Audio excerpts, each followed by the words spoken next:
What up, everybody? What's going Welcome on? to the 8th episode of Pop Culture Free Press, and I'm Brandon. And I'm Jalen.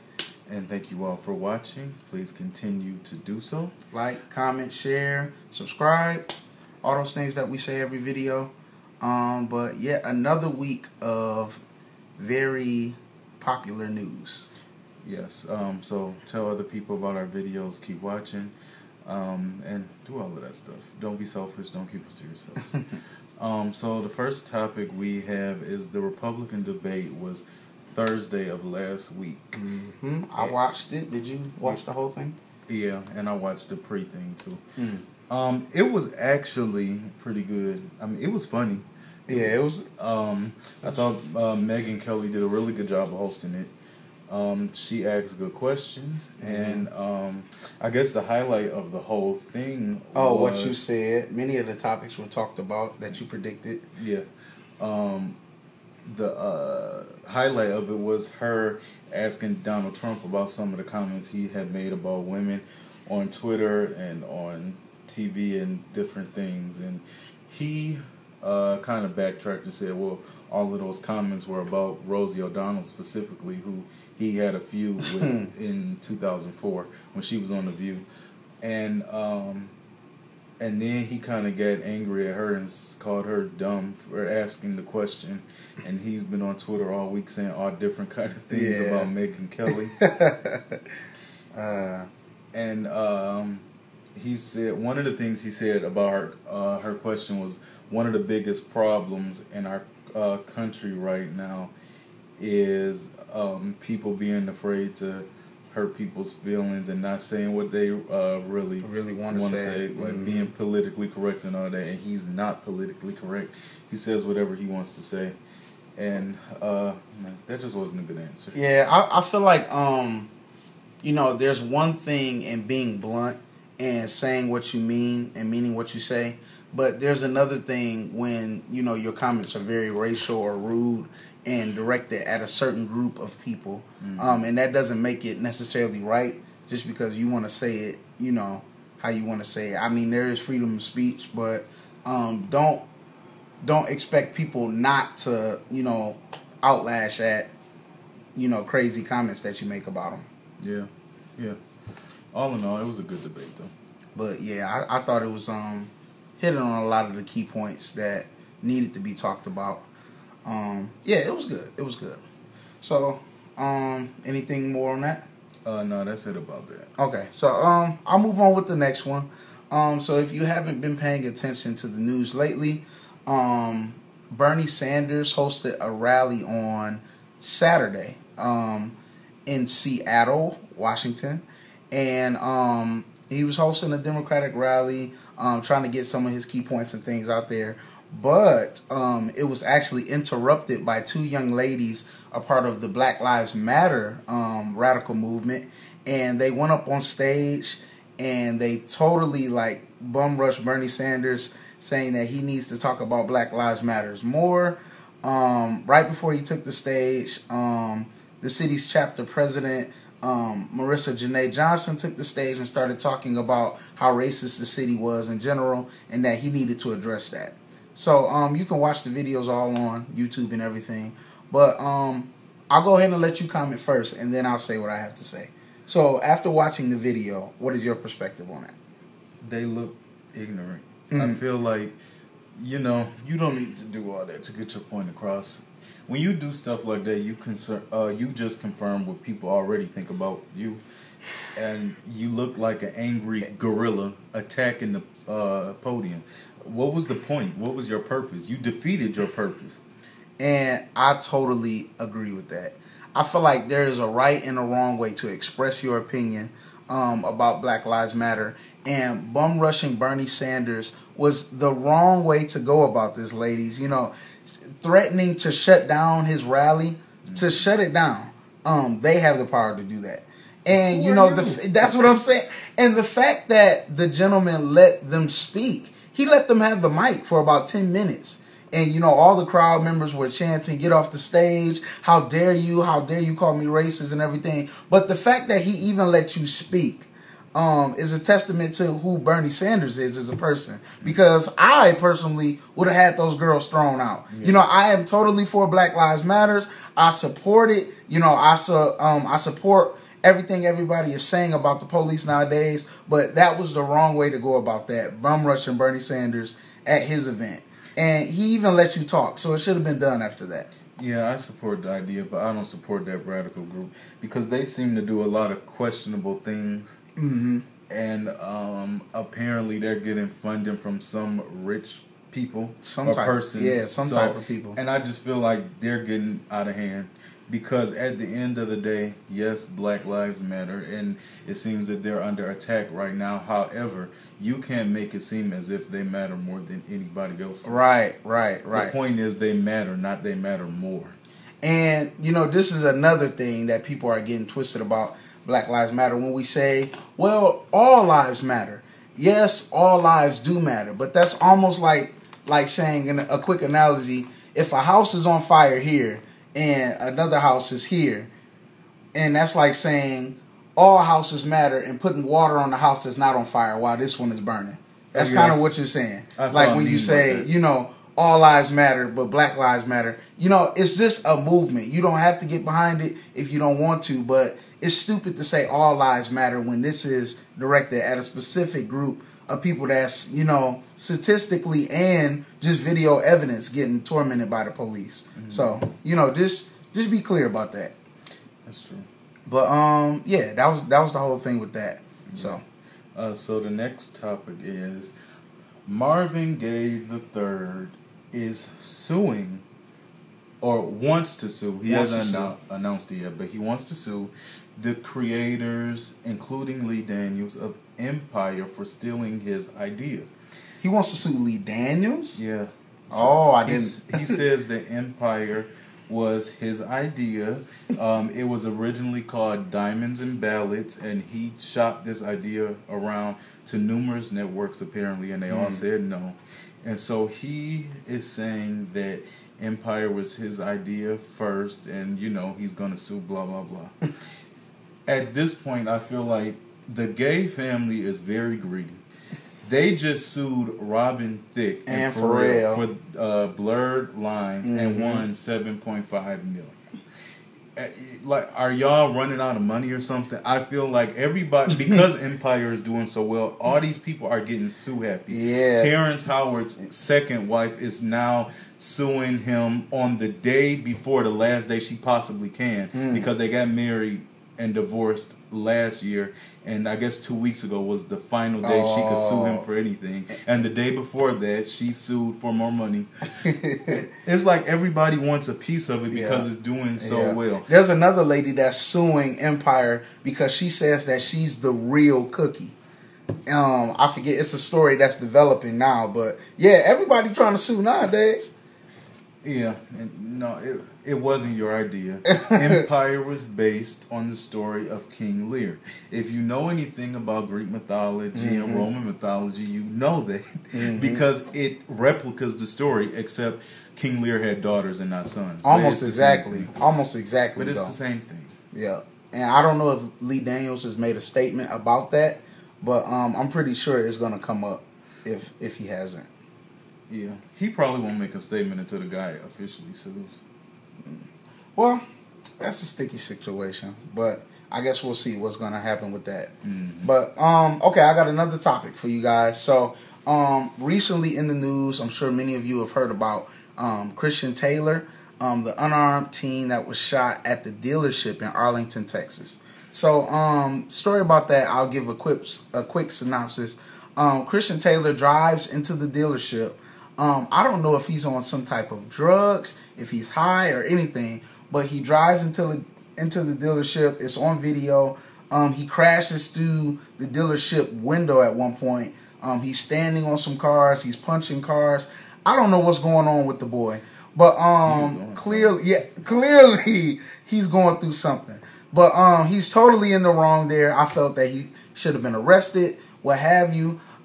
So they call the authorities and they show up, and they don't necessarily have the shooting on camera, but one rookie cop who they claim was in the last couple of classes with his training to be an officer, was out in the field anyway, and he managed to shoot Christian Taylor 4 times. I believe in the stomach and also in the neck. And the other officer, there was 2 officers. One tased Taylor and the other shot him 4 times. The rookie cop is the one that shot him. And he was unarmed, mind you.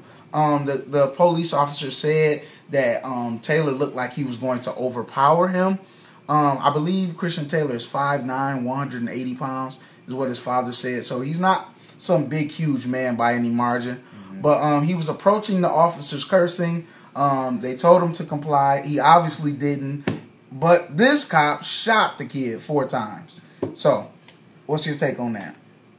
Yeah, well, obviously, you can tell by this video he was high or drunk or on something. There's no need to shoot a person that's inebriated like that. I don't know what was going on, but... And, I almost feel about this situation.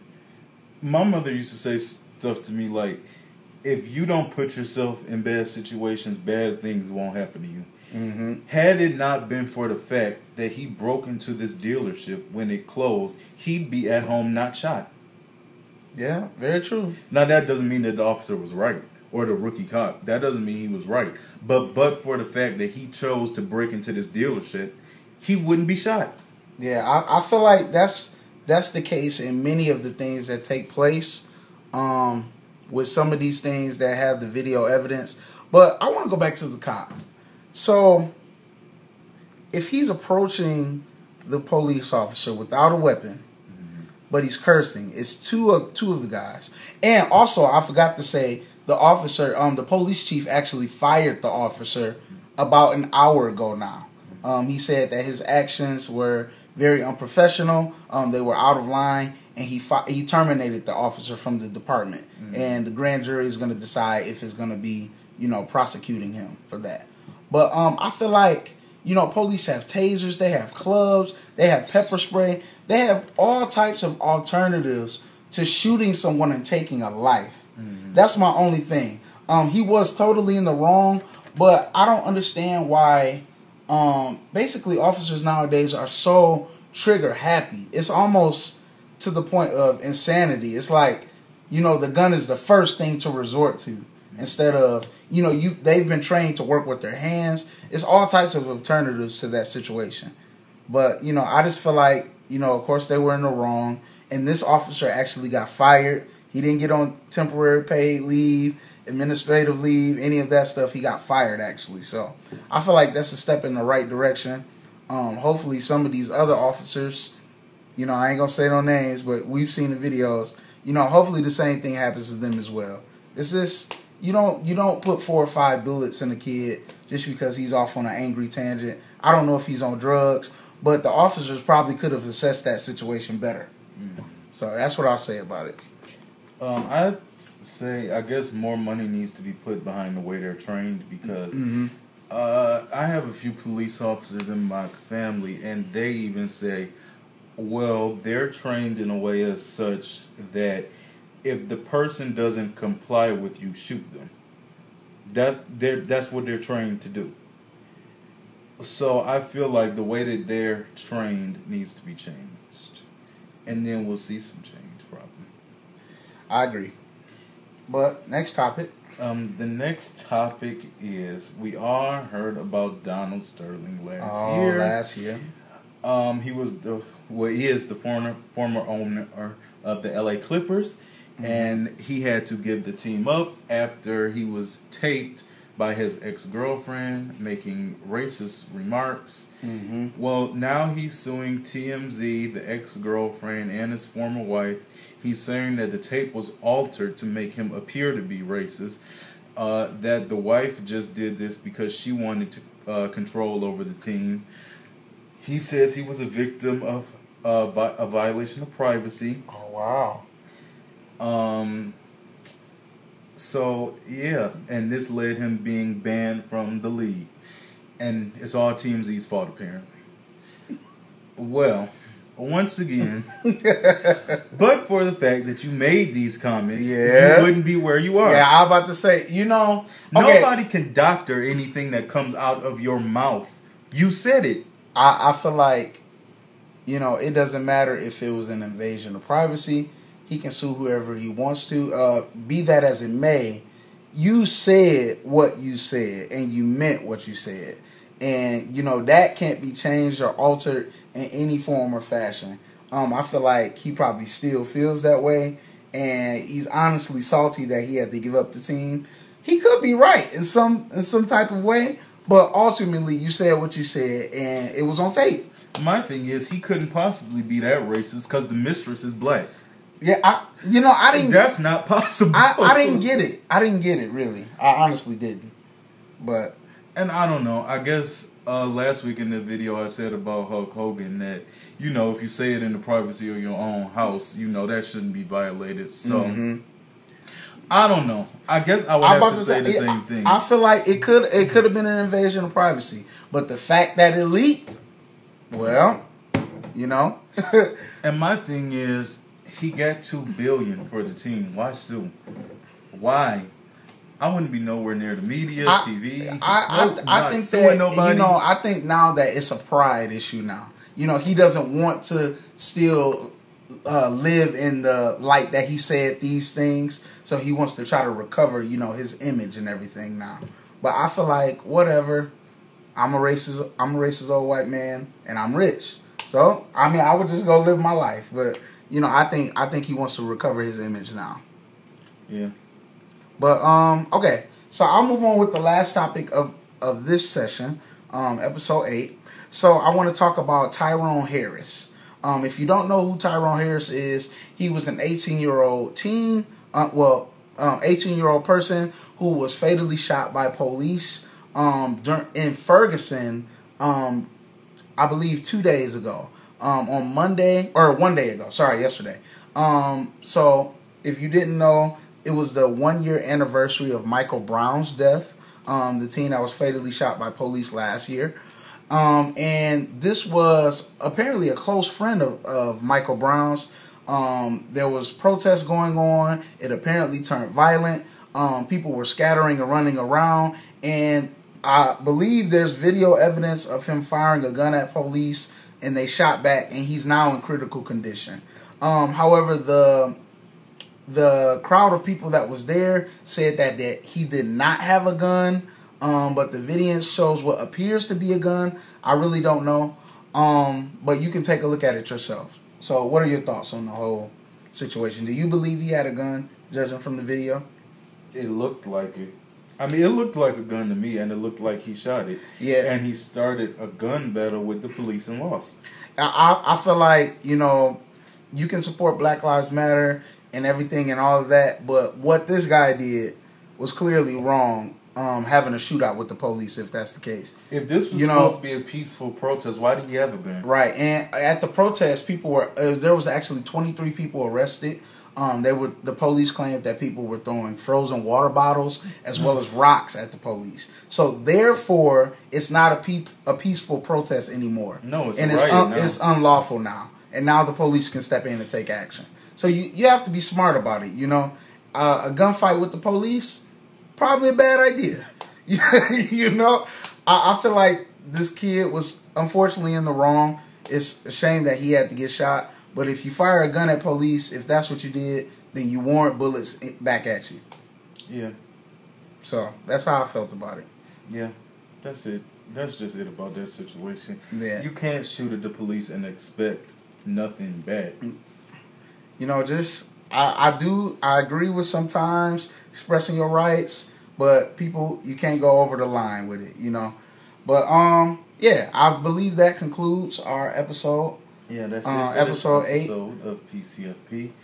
Thank you all for watching. Continue to like, subscribe, comment, share, do all of those things. Tell other people about our videos. If you'd like to come on the show, please tell us and let us know. We'd love to have you. Yep. And we'll see you next week. All right. Thank you. Peace out.